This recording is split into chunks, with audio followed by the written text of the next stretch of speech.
Hello, everybody. Welcome to Veek's Day Off, and today we are doing another RuneScape video. Specifically, we're doing another RuneScape money making video, and we're going to be focusing on hard clue scrolls. Now, you might say, why hard clue scrolls? Why not elites? Why not masters?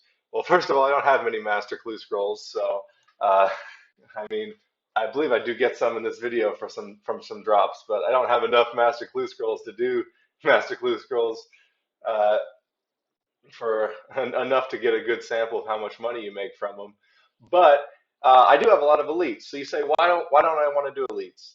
For me, at least from my experience, elites just don't give as good rewards. Yes, they have higher rewards in the end. Like you can have a lot more. You can have dyes. You can get like blood dyes and third age dyes that get over. I get many bills worth of coins, but in the end, you're probably not going to get those. Obviously, you can hope and dream like I do, but you're probably not going to get those. You're probably going to be getting just the normal drops. Maybe every once in a while you get a nice drop in there, but uh, the elite clue scrolls just take way too much time compared to those hard clue scrolls. So I just personally go for hard clue scrolls just because I think it's worth it. Giving you have less time, less puzzles to do, less number of steps, and you still get pretty decent rewards. I wouldn't recommend doing medium or easy, but I think hard clue scrolls are like the best option to go for unless you really think you're lucky and you really think you can get like a third age die drop and pull in like 8 bill.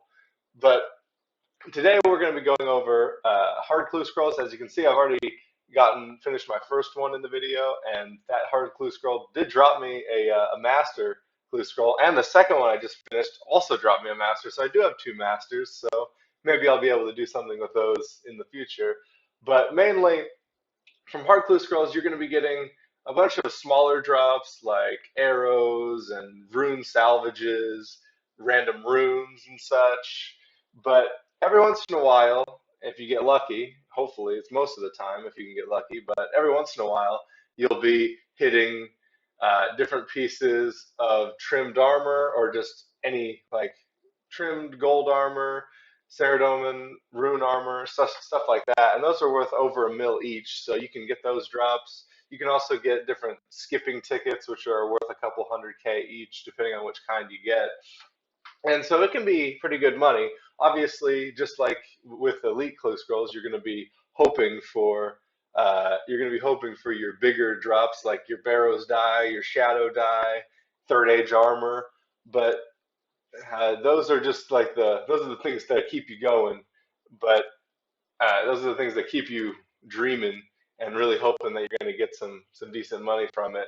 But your pieces of armor and your skipping tickets and things like that, and random pieces of cosmetic gear that are worth around a mil each. Those are what's actually going to be making you money consistently with just the dream of those higher value drops. But uh, I've been doing this for an hour, just like I normally do in these videos. I do just about an hour. I think it ended up being about like an hour and 3 minutes, and I ended up completing 5 clue scrolls uh, just to see how much money that hour's worth of clue scroll hunting will get.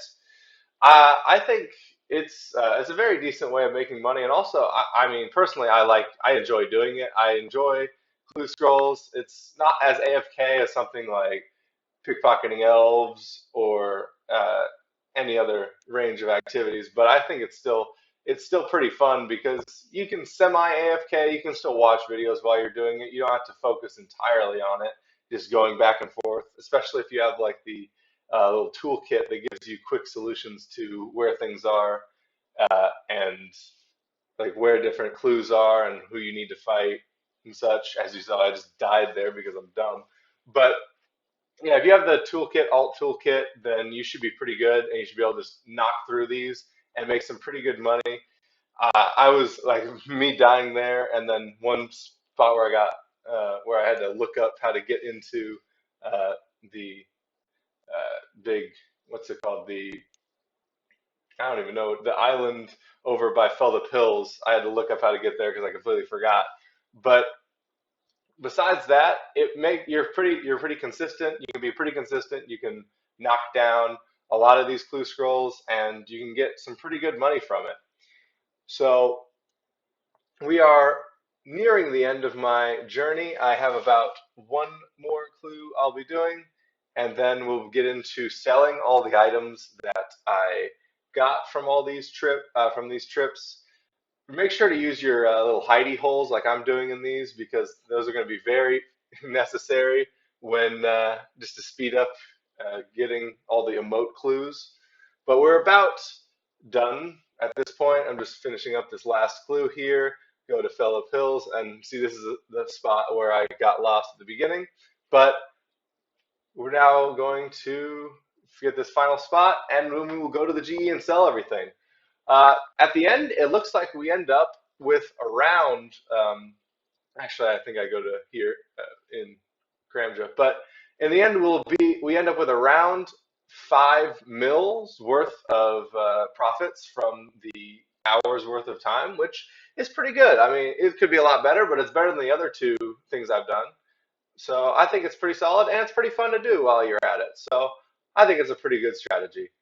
I hope you guys enjoyed this video, and just let me know if you wanted to see more of this in the comments, or if you have any ideas for me to go over. Thank you, and see you later.